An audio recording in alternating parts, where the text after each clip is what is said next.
Global happenings today. We communicate. We analyze global news.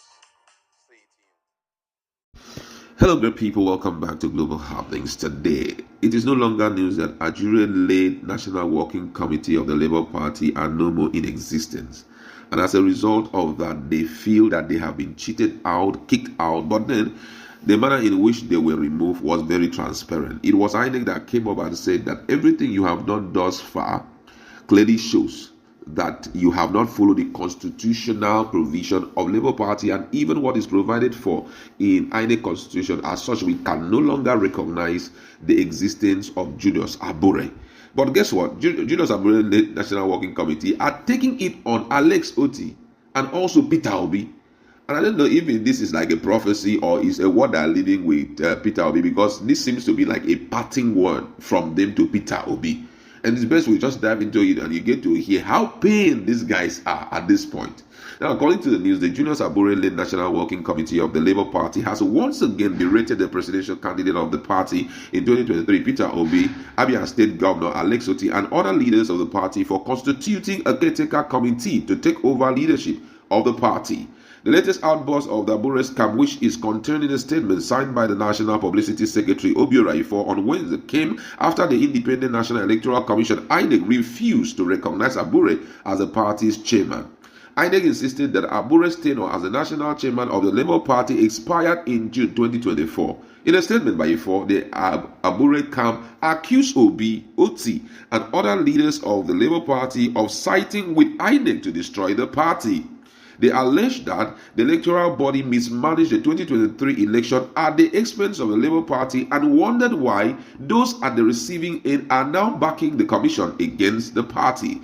According to him, he said, every Nigerian alive today knows the ignoble role INEC played in the 2023 general elections and how the electoral body or electoral will of the people were dashed. It amazes us that those who suffered from this INEC inaptitude in 2023 are now joining forces with the commission against the party's leadership. For these leaders, there is no qualms to leverage on the INEC standpoint of illegality to attempt to seize the leadership of the party. We sincerely want to advise these our leaders that INEC is and can never be the model on which to launch their annexation agenda. The 2023 saga is still fresh. In one breath, we demonize INEC. In another second, you are fraternizing with them. Is it not paradoxical that some of these leaders who were victims of INEC, the election and mismanagement of the 2023 general election are now the ones quoting INEC and joining forces with it just to victimize the leadership of the Labour Party?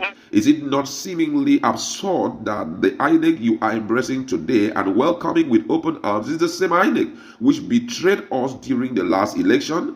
I ask, where was this loyalty when INEC failed to protect the will of the people in 2023? Let us not be fooled, my friends. INEC has not changed, and come 2027, they will once again save you with the pottage with the same dish. They will once again save you the pottage with the same dish. Ifo insisted that the Federal High Court in Abuja, presided over by Justice J.K. Amotosho, has declared that the National Convention of the party held in Nnewi on March 26, 2024 is valid and one conducted in line with the requirement of both the 2022 Electoral Act and Labour Party Constitution. He maintained that there is currently no vacancy in the leadership of the Labour Party, adding that it will take another convention in 2028 to enthrone a new executive. In a meeting convened by Governor Alex Otti and attended by Obi, some elected senators and House of Rep members in the party 2 weeks ago, Minister of Finance Senator Nenadi Usman emerged as the All right, my colleague is in the house, and we just want to talk about these little messages sent to Peter Obi. And just as you heard the Ifo, what he used as a parting word between National Working Committee of Abure and Obi and other guys. He said that what was used to save Obi 2023 porridge will be the same that INEC will use to save him. Now that he is working with INEC, who was once demonized by the party. What's your standpoint on this? Do you think that actually that's the true story. Because if anybody reads this for the first time, you may be thinking that there is some connivance here and there between the two. Earlier on, if you check our playlist, you get to see it, where Abure, some loyalists of Abure said something unique on the social media platform. They said that because of Alex Oti and Obi, because they went on their knees, asking, begging for the LP ticket, that they got sledgehammered, quote and unquote, by INEC. They were sanctioned. I was not wondering, what kind of sanction did INEC give to them? Now they're not saying this now that Peter Obi and Alex Oti are now familiarizing themselves with INEC, that they will still be served the same. Now it spells a lot. It speaks a lot that on an undertone that only Abure understands what he's saying. It would have been better or sweeter if he would open it up plainly.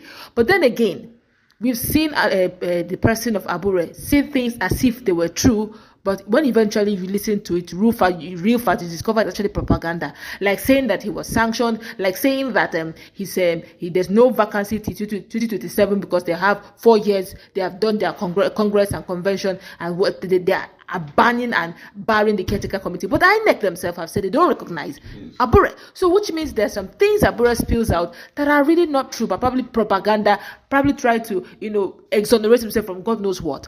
Now, I don't know what he means by the porridge, but I feel that maybe he's trying to talk about the cliches. Yes. Because that's the only thing that I know that INEC served will be, and decided very hot.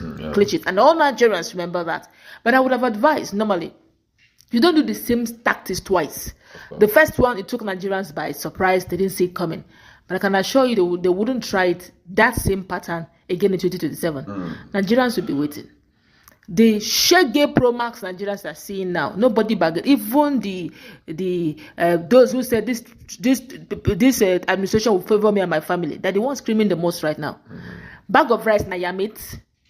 A liter of fuel, is it your mate? Even when you talk about pure water, sachet water, is it your mate? Some things that some people just go to Bukateria and say, let me just take one gari and soup 500 naira. The minimum soup and gari we eat now is 1,000 naira. Before now, 100,000 will fetch you a lot. The newest 10,000 naira is 100,000. Oh yeah. So you now see that life is really a renewed shege. Somebody will say, in the days of old, we hear things like before BC, that's before Christ and all that. Right now, they'll tell you BC, before change. That if you have resisted between 2015 and now, they'll tell you that BC, that 2015 is before change. The change of APC happened. Things you can't even, I don't know where Abure is heading, but if it's the same shege move that they made that INEC did glitches, that he's saying they will serve him again. It's not about Peter Obi. Peter Obi has really nothing to lose. He's a billionaire, for crying out loud. Despite the fact that they said that they will teach Peter Obi something, the guy is still busy. Just some 24, 48 hours ago, he gave Bronu people 50 million naira alongside with Labour Party and with other things. He has been giving people less privileges, IDP camps, and that's the person you want to teach a lesson that is doing well. It is Nigerians that are suffering it. So whatever it is they say they will serve him for hot porridge, they're not serving Peter. It's Nigerians that will suffer if they decide not to protect their votes come 2027. Exactly. All right. Now the last question, I've been wondering. Most people believe that Peter Obi will well so much support. A lot of people will give it to him, especially in the northern part of Nigeria, considering how much he's been doing fairly recently in terms of building bridges, reaching out to people, and all of that. But don't you think that what is happening in our economy today is just pure propaganda by Bola Tinubu's government? Because this guy, I must say, his style, he's a well-planned guy, Bola Tinubu, based on what I saw during his campaign period and now. He's a well-planned guy. Planned guy in the sense that before now, Bola Tinubu was full of, call it glitches or call it Bala Blue. He will be talking and be acting as though he can't comprehend well. None of those things we are seeing now. And someone said that he wanted to send a message to the Northerners that anytime he can be shut out, so that they can support him, and with that great hope that he would pass away and the vice would take over. Not knowing that Baba was very strong. So I'm already thinking, that come 2023 or before 2027, this guy can reverse everything such that we go back to buying fuel 400 naira, things start improving, and then we vote him for the second time and he will shock us. Now, I'm just trying to think, if such a thing happened and there's that sudden change in everything, do you think Peter Obi will still be an option for most Nigerians? It will be very unfortunate if Nigerians fall for that trick. If you have suffered 3 years and they bring change for you, positive change for you in 6 months, what makes you think that change will last? That's the change that they're using to buy your vote. Just like they will also give you 15,000 naira in probably in this Edo election, and you collect that 15,000 and you forget that there's 4 years of shege waiting for you if you don't vote in the right person. If you ask me, why did he keep the positive change till 6 months or 1 year before his end of tenure to bring it? Which means the next tenure that will enter is going to be Pro Max on the Pro Max. It will be Pro Max in exponential, because he probably must have sacrificed 6 months of whatever it is he's been hiding those stuffs, or whatever it is he has kept under his sleeves, just for him to get in the second time, which is going to be, that's when he's going to unleash whatever it is he has under his sleeves. But I will ask personally, Nigerians shouldn't be so easily swayed, and they shouldn't forget history. But then again, these politicians, you never can tell, because it didn't take him anything, it didn't take this government anything to review fuel price within 1 month 2-3 times, such that everything is going high. There's nothing as, we don't have a middle class anymore. We have either the rich or the poor.